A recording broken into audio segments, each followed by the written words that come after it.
찬송일세. 나 사는 동안 끊임없이 구주를 찬송하리로다. 주 안에 기쁨 누림으로 마음의 풍랑이 잔잔하니 세상과 나는 간 곳 없고 구속한 주만 보이도다. 이것이 나의 간증이요 이것이 나의 찬송일세. 나 사는 동안 끊임없이 구주를 찬송하리로다. 아멘.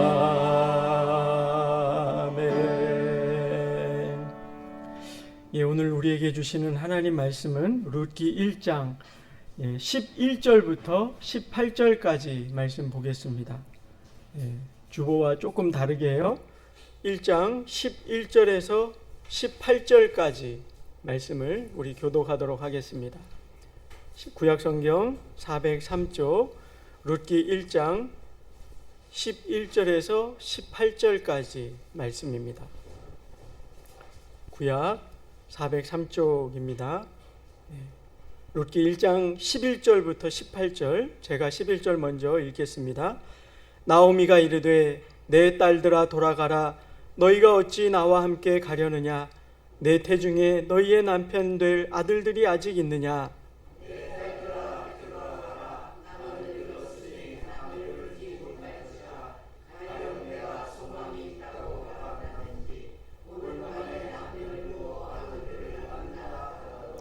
너희가 어찌 그들이 자라기를 기다리겠으며 어찌 남편 없이 지내겠다고 결심하겠느냐?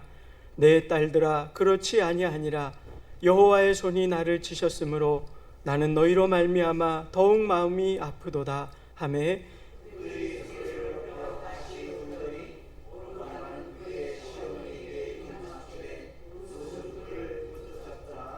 나오미가 또 이르되 보라 내 동서는 그의 백성과 그의 신들에게로 돌아가나니 너도 너의 동서를 따라 돌아가라 하니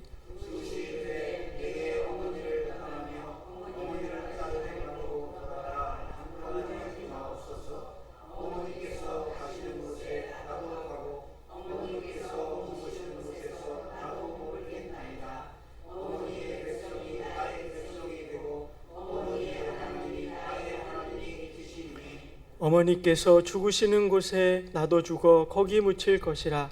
만일 내가 죽는 일 외에 어머니를 떠나면 여호와께서 내게 벌을 내리시고 더 내리시기를 원하나이다 하는지라. 나오미가 룻이 자기와 함께 가기로 굳게 결심함을 보고 그에게 말씀 그치니라. 아멘. 우리 기도하겠습니다. 생명이신 아버지 하나님, 보배로우신 주님 말씀 앞으로 저희를 인도하시니 감사드립니다. 주의 말씀을 나눔에 있어 주께서 우리의 눈과 귀를 열어주시며 우리의 마음밭을 옥토밭과 같이 되게 하사 주의 생명이신 말씀을 온전히 받을 수 있도록 은혜 주시기를 소원합니다. 하나님 만나는 감격이 있고 주의 음성을 듣는 기쁨이 있게 도와주시옵소서. 성령께서 붙드사 이 말씀이 잘 자라나 우리 삶에서 하나님을 기쁘시게 하는 많은 열매 맺을 수 있도록 도와주시옵소서. 온전히 주님만 의지하오며 예수님 이름으로 기도드립니다. 아멘. 우리가 지난주에요, 우리 1절부터 5절까지 말씀을 통해서 엘리멜렉 가문이 그 가정이 하나님 앞에 어떤 행위를 했으며 또 그로 인한 어떤 결과를 맞았는지 우리가 살펴보았습니다. 그 시대가 사사 시대였다고 성경이 기록하고 있는데요.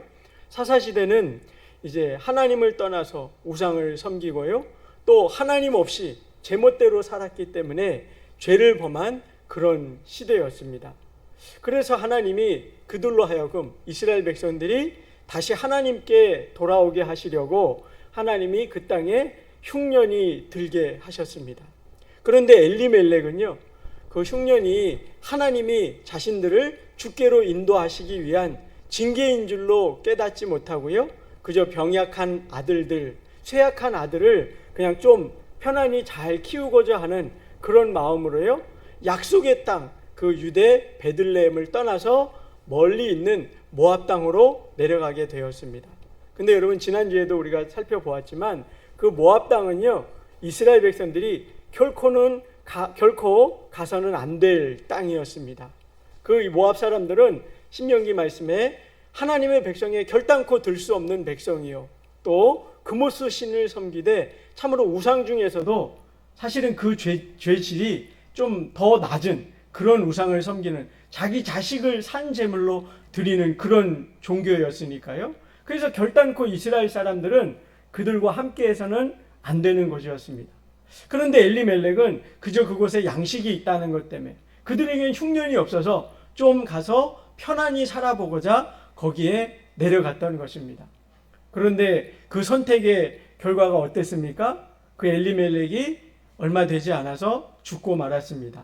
하나님은 나의 왕이라고 고백하는 그 엘리멜렉, 그 이름의 뜻대로 살지 아니하였더니 그가 결국은 죽음을 맞이했다는 겁니다. 그리고 나오미가 그 두 아들과 10여 년을 그 땅에 더 살았는데, 그 결혼한 두 아들 역시 얼마 지나지 않아 결국은 죽음을 맞게 됩니다. 여러분, 가만 생각해 보십시오. 얼마나 기가 막힌 일입니까? 흉년을 피해서 거기 가면 좀 편안히 살지 않을까? 좀 살 길이 열리지 않을까? 그리고 거기를 갔단 말이에요. 근데 결론은 살았어요? 죽었어요? 죽음으로 끝났다는 겁니다. 뭘 말씀하시는 거지요? 우리 성도들이 사는 길은 따로 있다는 거예요. 하나님 안에서, 믿음 안에서 살아야 하는데, 그 믿음을 벗어나자 하나님의 보호하심, 하나님의 돌보심이 더 이상 그들에게 미치지 못하였고, 그들의 삶이 결국은 재앙과 죽음으로 마치게 되었다는 것입니다. 가장 큰 깨달음은 이것입니다. 사람이 보기에 사람 눈에 선한 대로 택하는 그 길은 결코 우리의 미래를 보장하지 못한다는 겁니다. 엘리멜렉은 선택의 기로에 있었어요. 그들이 신앙의 길을 갈 것인가, 아니면 그냥 사람 보기에 좋은 길을 갈 것인가, 그 갈림길에 있을 때 엘리멜렉은 믿음의 길, 회개하고 하나님을 의지하는 길이 아니라 사람의 보기에 좋은 길, 자기 눈에 선한 길, 살 길을 찾아 떠났다가 결국은 그렇게 재앙을 맞았다는 것입니다. 여러분, 꼭 기억하십시오. 사람이 사는 것은 떡으로만 사는 것이 아니라 뭘로 살아요? 하나님의 말씀으로 사는 것입니다. 우리는 말씀을 떠나서는 살 수 없는 존재로 하나님 앞에 부름받았음을 여러분 반드시 기억해야 합니다. 또 여러분, 한 가지 더 가르쳐 주시는 건요, 사람이 그 길을 아무리 잘 계획하고 그 길을 계획해서 갈지라도 그 길 끝에 무엇이 있는지 우리는 다 알 수 없다는 것입니다. 엘리멜렉이 거기 가면 양식이 있고 좀 잘 살 수 있지 않을까? 그런 계획을 가지고 갔지요. 그런데 그 계획대로 결말을 보지 못하고 죽고 말았습니다. 여러분, 잠언 16장 9절 말씀 우리가 잘 알지 않습니까? 사람이 마음으로 그 길을 계획할지라도 그 걸음을 인도하시는 분은 누구예요? 여호와 하나님이십니다. 우리는 우리의 걸어가는 인생 모든 발걸음을 주를 의지해야 합니다. 하나님이 열어주시는 길, 하나님이 인도하시는 그 길을 걸어가야지 내 눈에 보기에 선하다고, 내 생각 판단에 옳게 보인다 하여 그 길을 걸어가다가는 그 보장이 어디로 끝날지 우리는 알 수 없다는 거예요. 그 엘리멜렉의 삶을 통해 하나님이 우리에게 보여주신 것입니다. 이처럼 모압 땅에 한 10여 년 사는 동안에 나오미에게는요, 더 이상 남은 것이 없게 되었습니다. 그 21절에 나오는 것처럼요, 나오미가 풍족하게 그 베들레헴 땅을 떠났지만 10여 년이 지난 시점에 그에게는 아무것도 남지 않게 되었습니다. 이 남지 않았다는 것은요, 재산만 남지 않은 게 아니에요. 남편도 사라졌지요. 두 아들도 없어졌습니다. 여러분, 이 시대는요, 남성 위주의 중심 사회였기 때문에 이 집안에 남자가 없는 것은요, 그들을 보호해줄 울타리가 사라졌다는 걸 의미합니다. 누가 와서 그들을 핍박하고 억압해도요, 그들을 지켜줄 그 방패막이가 사라지고 말았다는 거예요. 그저 늙은 시어머니와 두 며느리만 남았을 뿐입니다. 얼마나 괴롭고 힘든 삶이었겠습니까? 그런데 여러분, 놀라운 것은 그 시점에 하나님의 복음이, 하나님이 역사하시고 하나님이 새로운 은혜를 주시기 시작하셨다는 소문이 나오미에게 들렸다는 거예요. 그 학자들의 연구에 따르면은요, 이 당시 그 베들레헴에서 나오미가 내려갔던, 그 엘리멜렉이 내려갔던 그 모압 땅까지요, 약 120km 정도 떨어진 거리였다고 합니다. 오늘날이야 핸드폰도 있고 또 차나 기차 같은 교통수단도 있으니까 그 120km가 멀지 않게 여겨지죠. 그런데 이 당시에는 어떻습니까? 나라도 다른 나라예요. 더더군다나 여러분, 그 당시엔 모든 길을 걸어서 이동해야 되지 않습니까? 그러니 그 소식이, 베들레헴에 있는 소식이 그 모압 땅까지 전해진 거는 참 기적이라고도 할 수 있는 그런 이야기입니다. 우리가 여러분, 북한하고 저 개성 땅하고 100km도 안 떨어졌는데 그 소식이 우리에게 잘 전달되지 않지 않습니까? 이 당시에 그랬다는 말이에요. 그런데 이렇게 소식이 들립니다. 유대 땅 베들레헴에 양식이 생기기 시작했다는 거예요. 흉년이 끝나고 이제 농사를 지었더니 양식을 거두게 되었다는 거예요. 그런데 나오미는요, 이것을 뭘로 보았다고요? 하나님이 그의 백성을 돌보심의 역사로 보게 되었다는 거예요. 6절 말씀이에요. 우리 6절 말씀 같이 한번 보도록 하겠습니다. 6절을 읽어보겠습니다. 시작.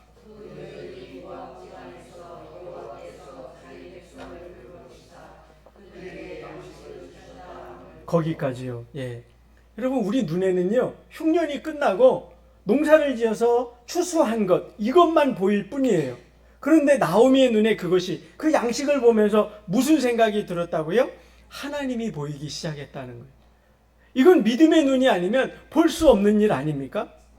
이것 사실은 되게 놀라운 일입니다. 이전에 그 유대 베들레헴을 떠날 때 그 땅에 흉년이 있었잖아요. 근데 그때는 그 흉년이 하나님의 손길, 하나님의 징계임을 엘리멜렉도 나오미도 보았습니까? 보지 못했습니까? 못 봤잖아요.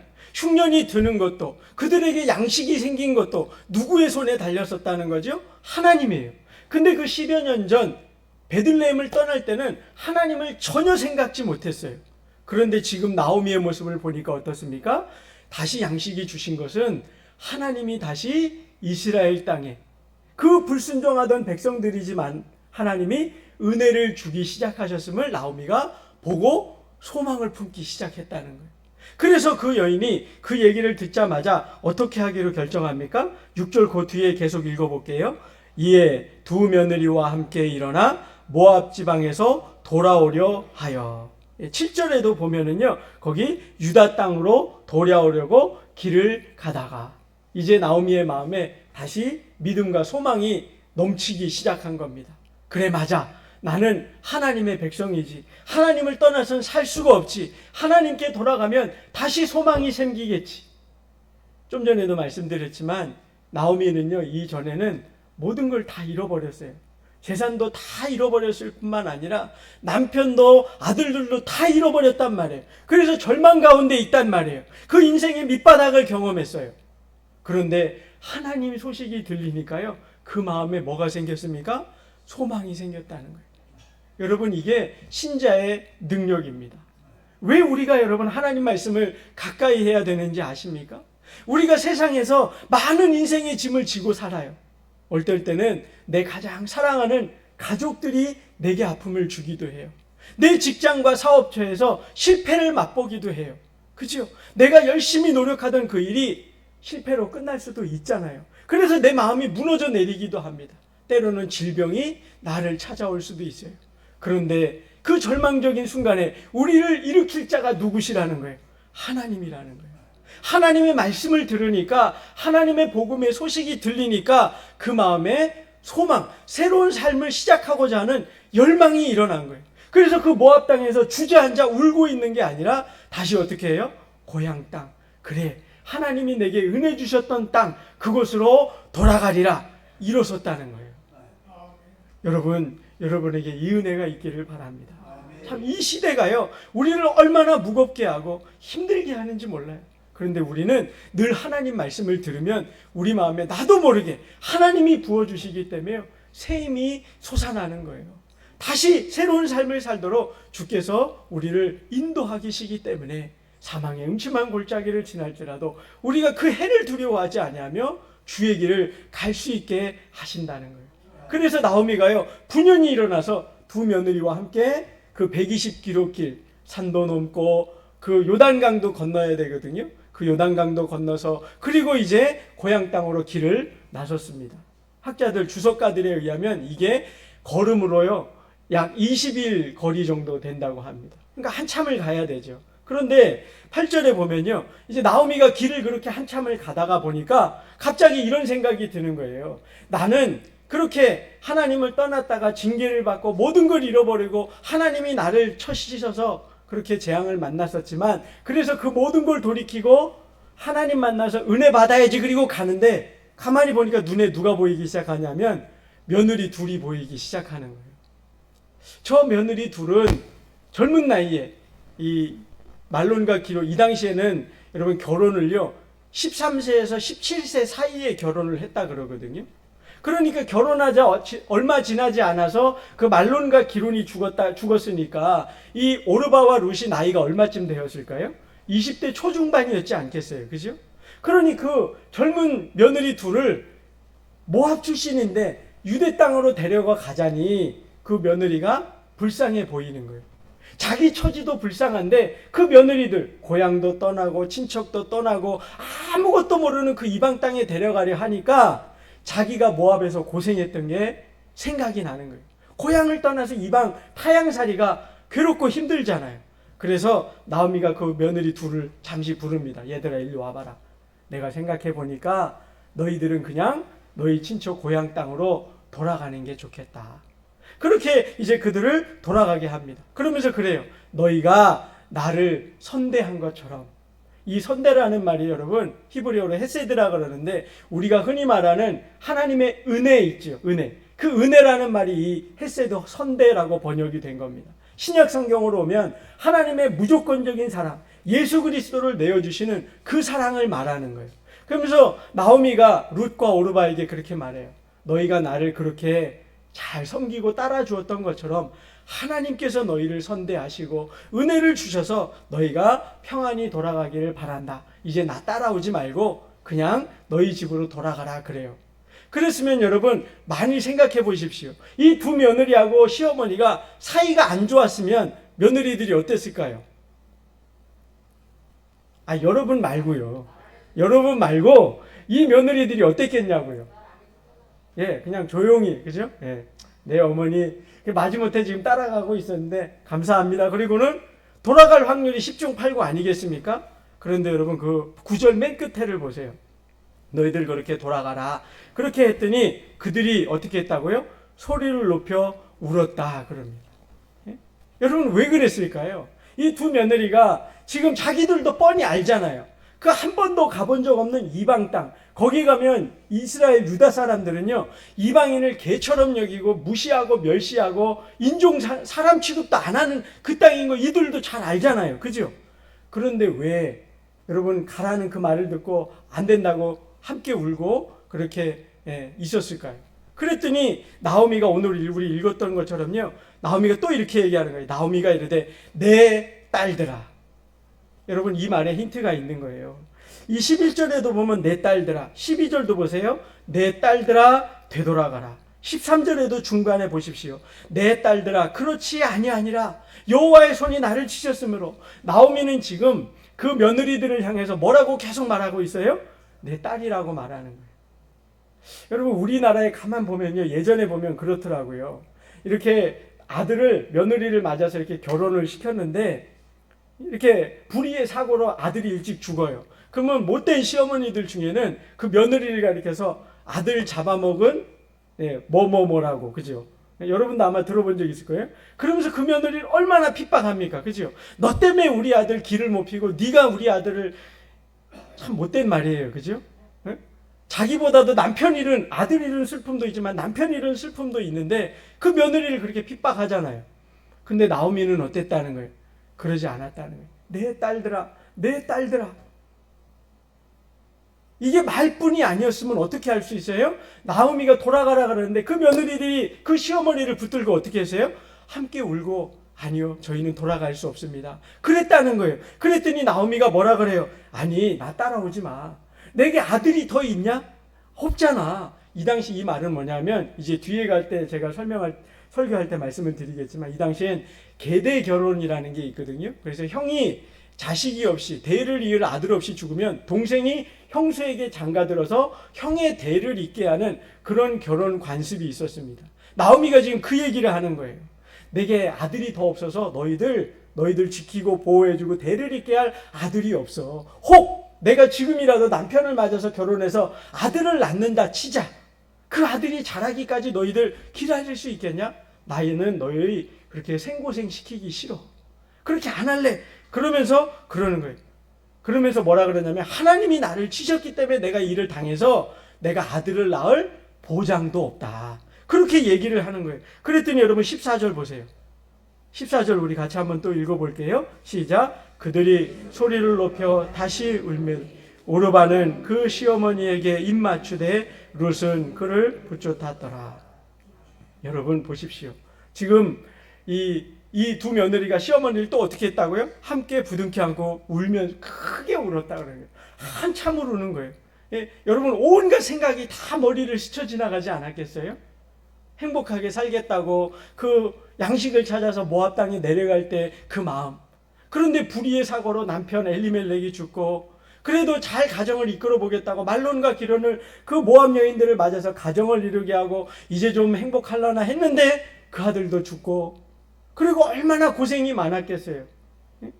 일해서 벌어먹기도 힘들고 나중에 모압 이 베들레헴에 돌아왔을 때요. 그저 생계수단이 뭐였냐면 남이 추수한 밭에 가서 떨어진 이삭 주워다가 먹고 살게 되거든요. 모압 땅에서도 그랬을 거 아니에요. 그런 모든 게 머리에 스쳐 지나가는 거예요. 얼마나 서러워서 한참을 울었겠냐는 말이에요. 여러분 이 시어머니하고 며느리 두 관계가 어떤 거예요? 굉장히 끈끈하고 그래도 서로 의지하면서 그렇게 지냈구나라는 걸 우리가 미루어 짐작할 수 있죠. 그죠? 그런데 결론은 어떻게 됐냐면 우리 14절 끝에 보니까 그때 어떻게 했어요? 오르바는 울었지만 그래도 내가 살려면 돌아가야지. 그리고 돌아갔다는 거예요. 그런데 룻은 어떻게 했어요, 여러분? 룻은 어머니를 붙여찼다 그럽니다. 여러분 이 말은요 굉장히 특이한 단어입니다. 이 14절 끝에 나오는 그를 붙쫓았더라 이 말이요 여러분 이 구약 성경에서 다른 곳에 어디에 쓰였나 같은 단어 다바크라고 하는데요 이 말을 찾아보니까 하나님 창세기 2장에 등장을 합니다. 하나님이 아담이 독처하는 것이 보기 좋지 않아서 갈비뼈를 떼어서 하와를 지으시잖아요. 그죠? 그리고 그에게 데려가서 둘이 연합하여 한 몸이 되게 하셨다 그랬잖아요. 그죠? 그 연합하여 그 말이 바로 이 다바크입니다. 그러니까 룻이 시어머니를 따라가는데 룻은 어떤 마음으로 어머니를 따라갔다는 거예요? 둘이 아니에요. 시어머니가 아니에요. 시어머니고 나는 며느리가 아니라 둘이 어떤 마음으로 룻이 시어머니를 따라가세요? 연합하여 한 몸이 되고자 따라갔다는 거예요. 나와 어머니는 분리될 수 없다는 거예요. 참 기막힌 고백 아닙니까? 그런 마음으로 주를 따랐다는 거예요. 여러분 이 본문을 보면서 저는 우리와 예수님을 생각해 봅니다. 우리는 예수님을 이런 마음으로 우리는 따르고 있는지 우리 삶에서 예수님과 하나가 되기 위하여 예수님을 붙잡는 그 신앙이 있는지 우리는 생각해 보게 된단 말이에요. 왜요? 이 뒤에 보면 룻이 그와 같은 고백을 하고 있기 때문이에요. 나오미가 그를 돌아가라 그래요. 한 번 더 얘기합니다. 15절 보십시오. 나오미가 또 이르되 세 번째 말하는 거예요. 보라 내 동서는 그의 백성과 그의 신들에게로 돌아가나니 너도 너의 동서를 따라서 돌아가. 제발 돌아가. 어머니가 지금 한참을 실랑이하는 거예요. 그랬더니 여러분 16절, 17절, 16절만 우리 같이 한번 읽어보겠습니다. 시작.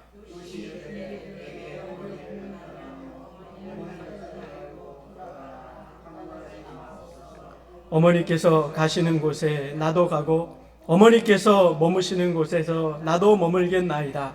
어머니의 백성이 나도 하는 어머니의 하나님이 나의 하나님이 되시리니. 예, 아멘. 네, 여러분 지금 룻이 누구를 얘기하고 있어요? 하나님을 얘기하고 있다는 거예요. 하나님을 얘기하고 있어요. 여러분 이 참 놀라운 일입니다. 아까도 말씀드렸지만 모압 땅은 금오스신 우상을 섬기는 민족이었단 말이에요. 룻은 유대 땅에 가본 적이 없어요. 그러면 이 하나님을 알게 된 게 누구를 통해서 하나님에 대한 이야기를 듣고 접하게 됐을까요? 오직 한 사람이 있어요. 그게 누구예요?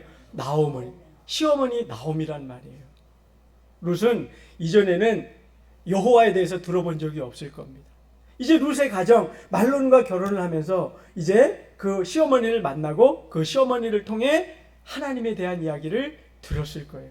그런데 살면서 가만히 보니까요, 그 집안에 하나님의 징계와 재앙이 임했어요. 결혼하기 전에 시아버지는 이미 죽었다 그러고, 결혼했는데 남편도 죽어요. 그리고 시동생도 죽습니다. 여러분 여기서 한 가지 짚고 넘어갈 게, 우리 성경에 보면 오르바와 룻 이렇게 나오지요. 그래서 오르바가 첫째 며느리, 룻이 둘째 며느리 같죠? 근데 이거 거꾸로 기록한 겁니다. 룻이 첫 번째입니다. 여러분 아들 기준으로 보면 말론과 기론에서 누가 첫째 아들이에요? 말론이 첫째 아들이잖아요. 그죠? 말론과 기론이 두 아들이 있었죠? 4장 10절에 가보시면 한번 볼게요. 예, 요것만 확인하고 넘어가겠습니다. 4장 10절 보십시오. 거기 보니까 어떻게 되어 있습니까? 또 말론의 아내 모압 여인 룻. 말론이 첫째 아들이란 말이에요. 그래서 말론의 아내 룻이니까 룻이 첫째 며느리예요. 근데 성경은 일부러 이 오르바는 이제 우상을 따라서 딴 길로 가버렸다, 그걸 강조하느냐고 앞에 써놓은 것 뿐입니다. 그러니까 어쨌든 그 얘기는 여러분 아시고, 이 룻은 지금 보면 이 어머니를 통해서 하나님을 만나는데 어떤 일이 있었습니까? 그 집안에 시아버지도 돌아가시고 자기 남편도 죽고 시동생도 죽고, 그래서 10여 년 동안 그 가문에서 살면서 굉장히 어려운 일을 많이 당했잖아요. 그죠? 그런데 그 10여 년 동안 살면서 그 하나님을 의지하는 시어머니를 보게 된 거예요. 다른 사람 같으면 자기 아들이 죽었다고 그 며느리를 더 핍박하고, 살기 어려우니까 너 나가서 일해서 돈 좀 벌어와, 나가서 양식 좀 구해와, 구박하고 시집살이 시키고 굉장히 어렵게 할 수 있잖아요. 그죠? 그런데 그 며느리가 지금 어떻게 하고 있는 거예요? 아니요, 저는 어머니를 떠날 수 없어요. 어머니를 따를 거예요. 어머니가 지금 몇 번 얘기했습니까? 아까 우리 보니까 3번에 걸쳐서 너 돌아가서 새 삶을 시작해야지, 새 남편도 만나고 안식도 좀 얻으렴. 안 간대요. 그랬더니 내가 지금 아들이 있냐? 결혼해서 아들을 낳아서 언제까지 기다릴 수 있냐? 하나님이 나를 주셨으니 아들을 낳을 보장도 없어. 또 안 돌아가요. 그런데 그때 오르바 돈 돌아가니까 너도 저 동서처럼 돌아가라. 안 돌아가잖아요. 그죠?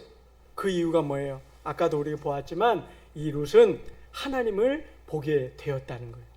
여러분 이 16절 맨 끝에만 한번 보세요. 맨 끝에 거기 보니까 룻이 이렇게 얘기해요. 어머니 가는 곳에 나도 가겠습니다. 어머니의 백성이 나의 백성이에요. 그러면서 또 뭐라 그래요? 어머니의 하나님이 나의 하나님이 되시리라. 그리고 17절도 한번 보세요. 어머니 죽으시는 곳에 나도 죽고 거기 묻힐 것이고, 내가 죽는 일 외에 어머니를 떠나면, 거기에 뭐라 그러고 있어요? 여호와께서 내게 벌. 여러분 지금 룻이 보면 금오스신 얘기하고 있어요? 여호와 얘기하고 있어요? 여호와. 이 룻이 지금 금오스를 섬기다가 누구를 믿게 됐다는 걸 보여줘요? 여호와를 믿게 됐다는 거예요. 이 룻이 여호와를 믿게 된 건 오직 한 명, 나오미를 통해서만 알게 됐을 것 아닙니까? 그 시어머니가 지금 사는 모습을 봤단 말이에요. 그 엄청난 슬픔을 당했으면서도 삶을 포기하지 않는 그 어머니, 우울증에도 걸리지 않고 정신을 잃은 여인처럼 실성하지도 않는 그 어머니를 봤어요. 아니, 내가 봤을 때 남편도 잃고 두 아들도 죽었고 이 세상에서 꼭 소망이 끊어지면 보통 사람 같으면 실성을 해도 12번도 더 할 것 같은데 삶을 포기할 만도 한데 그 어머니 삶을 포기하지 않는 거예요. 룻의 눈에 보니까 참 신기한 거예요. 그런데 또 어때요? 그 어머니가 이전처럼 자기들 며느리를 대하는데 어떻게 대해요? 딸처럼 대하는 거예요. 변함없이 딸처럼 대하고 변함없이 사랑하고 길을 돌아가는, 이제 고향 땅으로 돌아가요. 그러면 이 시어머니 입장에선 자기 거기 가면 생계를 위해서 누가 자기를 도와줘야 살 수 있어요? 바로 이 며느리잖아요. 근데 며느리를 포기하고 돌아가라 그러는 거예요. 이 며느리들이 그 모습을 본 겁니다. 룻이 그걸 보면서 도대체 저 어머니의 저 마음, 저 사랑의 마음, 삶을 포기하지 않는 저 능력, 그게 어디서 나올까 너무 궁금했던 거예요. 그러던 차에 어머니가 믿는 하나님, 어머니가 의지하는 그 하나님, 베들레헴 땅에 양식 주신 게 하나님이 여호와께서 돌보심이라고 믿어 그 믿음의 길을 다시 회복하고자 떠나가는 그 어머니를 보고 나도 어머니 하나님을 믿어야 되겠다, 그 마음을 갖게 됐단 말이에요. 룻이 본 게 뭐예요? 어머니 나오미가 믿는 그 하나님을 보게 되었고 하나님의 은혜를 보게 되었다는 겁니다. 그래서 룻은 자기 고향 땅, 어머니도 있고 친척도 있지만 그 땅을 떠나서 은혜를 따라 나서게 된 거예요. 내가 살게 되면 사는 날 동안 좋은 일만 있겠습니까? 어려운 일도 있겠죠. 근데 그 어려움을 극복하는 능력이 어디서 와요? 하나님의 은혜로부터. 예? 어머니가 나를 사랑하고 사랑의 은혜를 입는 그 은혜도 어디서 와요? 하나님의 은혜로부터 온다. 그걸 룻이 알았기 때문에 거기를 따라가겠다고 했다는 말이에요. 은혜를 따르는 발걸음을 시작했다는 말이에요. 근데 여러분 가만히 보면요, 오르바도 이걸 경험했을까요? 못했을까요? 똑같이 누렸을 거예요. 그런데 오르바는 어땠다는 거예요? 그냥 돌아가 버렸다는 거예요. 그래서 성경엔 뭐라고 기록이 되어 있냐면 15절 다시 한번 봐보세요. 15절 보시면 이렇게 기록이 되어 있습니다. 나오미가 또 이르되 보라 내 동서는 그의 백성과 친척들에게 돌아갔다, 이렇게 되어 있어요? 아니죠. 누구에게요? 그 신들 그모스에게 돌아갔다는 거예요. 그러니까 오르바는요, 어머니 나오미를 보면서 하나님의 은혜 똑같이 경험했지만 하나님을 봤어요? 못 봤어요? 못 봤다는 거예요. 그런데 룻은 그 하나님의 은혜를 받기 때문에 따라갔다는 거예요. 우리의 기도 제목이 여기서 나옵니다. 여러분, 우리가 이 자리에 똑같이 예배를 드리고 있잖아요. 근데 어떤 분은 하나님의 은혜를 발견하고 그 은혜를 따라갑니다. 근데 어떤 분은요, 하나님의 은혜를 보지 못한단 말이에요.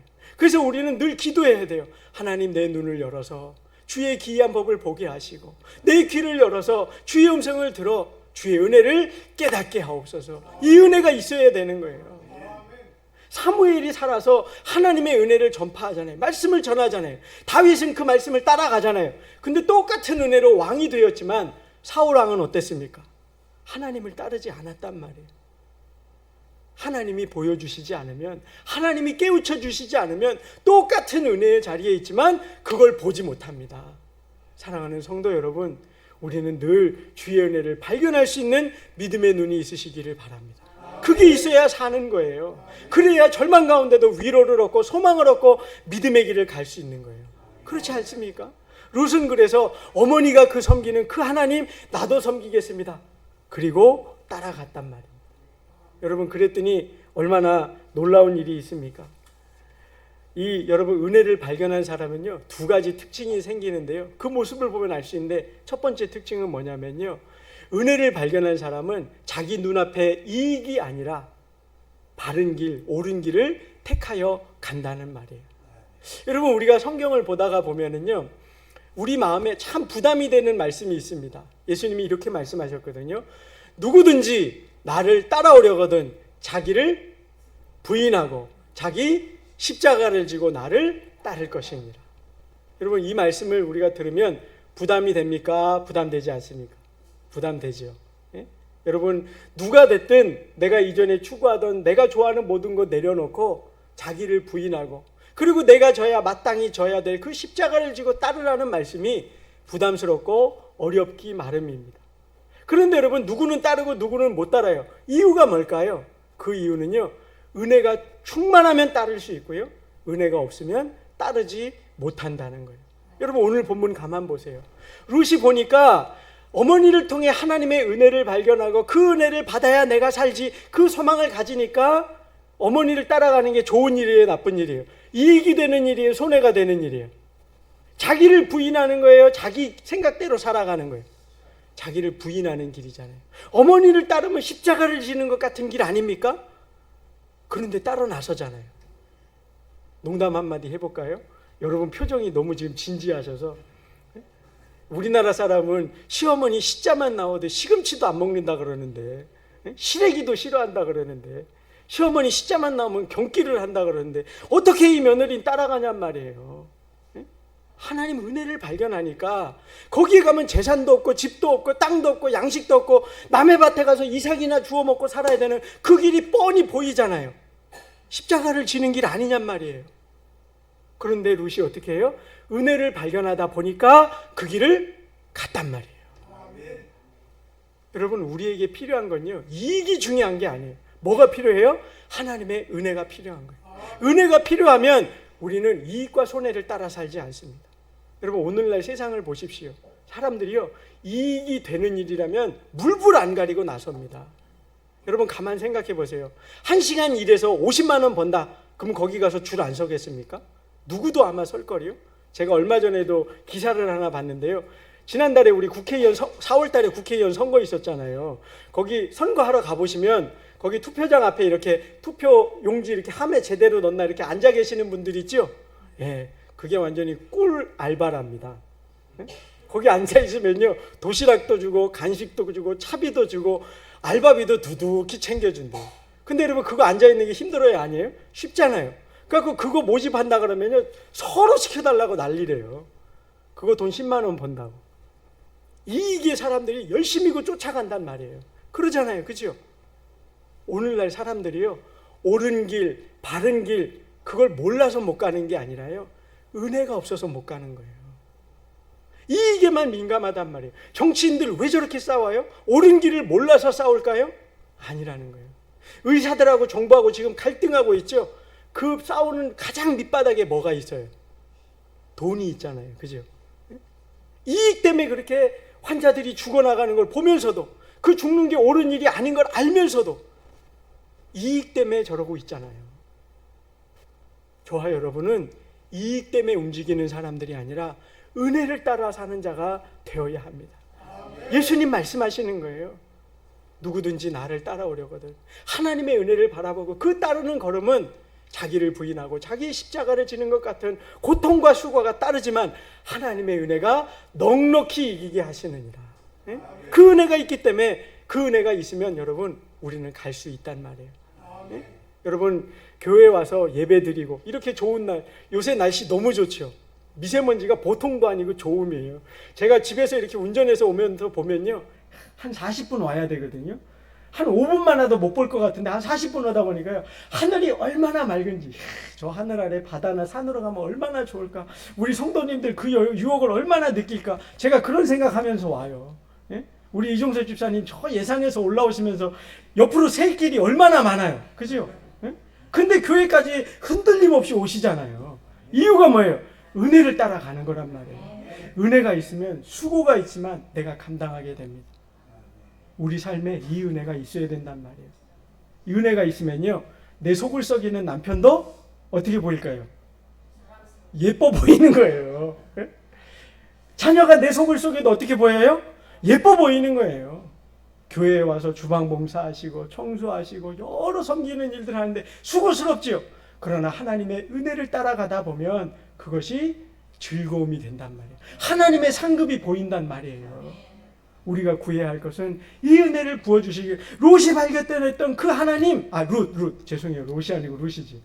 룻, 이방 여인이면서도 그 발견했던 그 하나님 은혜를 발견해야 내가 믿음의 길을 갈 수 있단 말이에요. 그리고 여러분, 이 은혜를 발견하면요, 또한 기꺼이 헌신하는 삶을 살게 됩니다.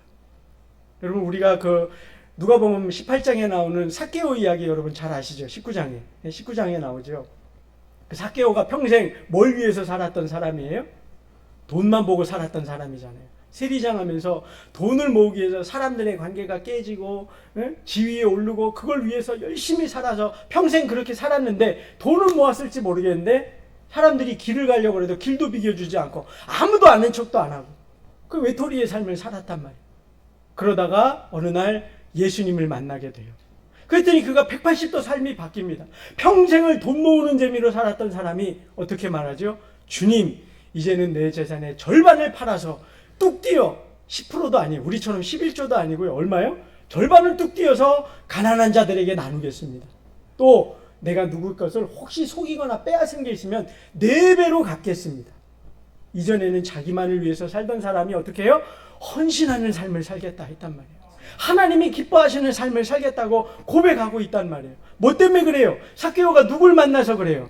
예수님 만나니까 그렇게 되더라고요. 초대교회 성도들이 날마다 모이기에 힘쓰며 자기의 재산을 팔아가지고 와서 가난한 이웃들에게 나누었죠. 뭐 때문에 그래요? 은혜 받으니까 그렇게 헌신하는 삶을 살지 않더냐는 거예요. 우리도 마찬가지예요. 여러분, 고귀한 삶, 가치 있는 삶 살기를 원하십니까? 그러면 내가 그게 내 의지로 깨닫는다고 되는 게 아니라 뭐가 있으면 된다는 거예요? 하나님의 은혜가 부어지면. 네? 그 은혜가 부어지면 우리가 즐거이 헌신하는 거예요. 여러분, 선교사님들, 여러분이 아시는 선교사님들 한번 생각해 보십시오. 고향 땅 떠나서 말도 모르고 문화도 설고 일가지척 다 떠나서 심지어는 애들 데려가면 애들도 얼마나 고통스럽고 괴로운 일을 많이 당해요. 그럼에도 불구하고 저 러시아에, 저 중국에, 저 가난한 나라들에 선교사님들 가잖아요. 이유가 뭐예요?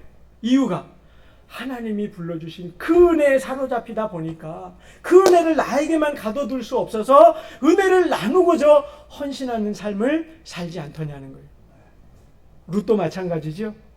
저 고향 땅 떠나서 베들레헴에 가면 고생할 게 뻔히 보여요.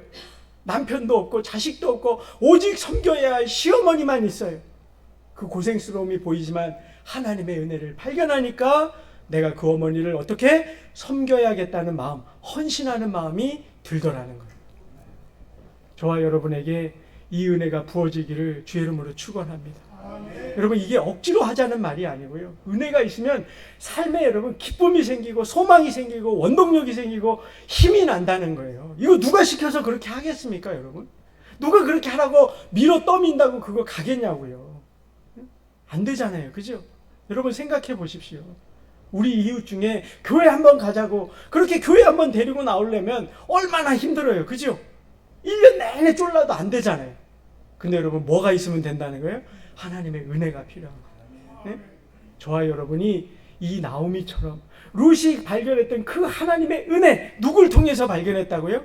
나오미예요. 딸들처럼 대하고 헤세드 선대하고 그 딸들을 배려해서 내가 가서 고생하는 그 길 나 혼자 갈 테니 너희들은 돌아가라 하는 양보하고 그 며느리들을 위하는 그 마음, 하나님을 믿기 때문에 먼저 선행을 행하고 은혜에 합당한 삶을 살았던 그 나오미의 삶을 통해 룻이 하나님의 은혜를 발견하고 은혜를 따라갔다는 겁니다. 저와 여러분이 이런 나오미와 같이 되기를, 룻과 같이 되는 그 은혜의 삶이 되시기를 주의 이름으로 축원합니다. 기도하겠습니다. 아버지 하나님, 우리의 산 소망이 되시고 위로가 되시는 하나님으로 인하여 감사드립니다. 하나님 때문에 천국 소망을 얻게 되었고 하나님 때문에 새삼을 얻게 되었음을 이 시간 고백합니다. 아버지 하나님, 그런데 우리가 믿음 생활을 살다 보니, 세상을 딛고 살다 보니 또한 우리가 은혜 외에 다른 것도 찾게 되고 의지하게 되는 것이 우리의 현실임을 이 시간 고백드립니다. 아버지 하나님, 우리에게 주의 은혜가 다시금 필요함을 고백하며 은혜를 간구합니다. 주께서 말씀하시기를 아무든지 나를 따라오려거든 자기 십자가를 지고 나를 따르라 하셨을 때에 하나님, 그 길이 어렵고 힘든 길인 줄 알지만 은혜가 있다면 능히 따를 수 있음을 고백합니다. 주여, 그 은혜를 사모함나니 우리에게 부어 주시옵소서. 삭개오가 변화되었던 그 은혜, 초대교회 성도들이 경험했던 그 은혜를 저와 우리 모든 성도들에게 부어주셔서 이 세상을 이기는 믿음의 사람들로 살게 하시고 우리 주위의 모든 이들에게 우리 하나님의 선하심을 맛보아 알게 하는 그런 복의 통로로 살아가도록 도와주시옵소서. 감사드리며 예수님 이름으로 기도드리옵나이다. 아멘. 우리 다 같이 일어서서 찬송가 445장 찬양 드리겠습니다.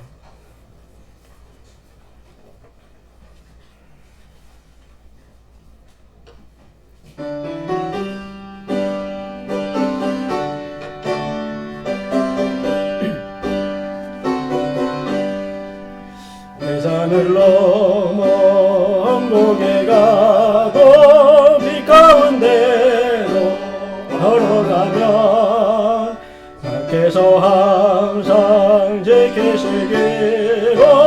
약속한 말씀 변치 않네.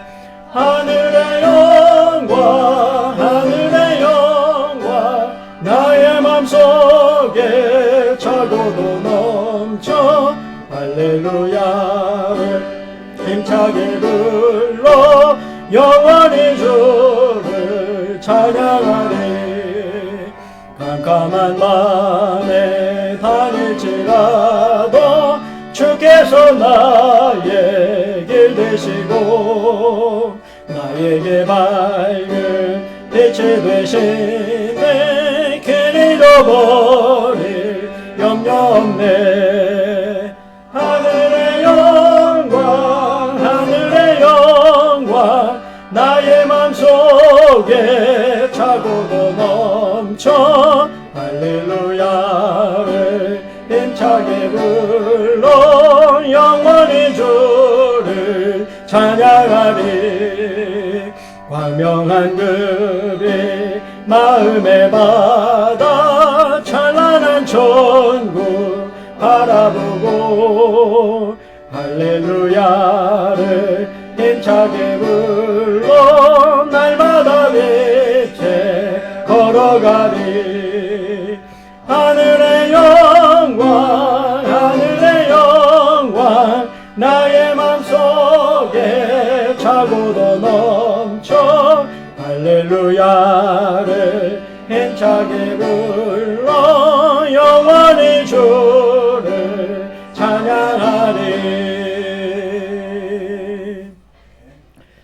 지금은 우리 주 예수 그리스도의 은혜와 하나님의 크신 사랑하심과 성령의 교통하심과 충만케 하심이 대산을 넘어 험곡을 지날지라도 하나님의 은혜에 붙들린 바 되어 이 세상에서 믿음을 지키고 은혜로 살기를 다짐하는, 은혜를 구하며 은혜를 쫓는 삶 살기를 소원하는 저와 우리 모든 성도들 머리 위에, 저들의 삶의 자리 위에 지금부터 영원히 함께 계시기를 축원하옵나이다. 아멘.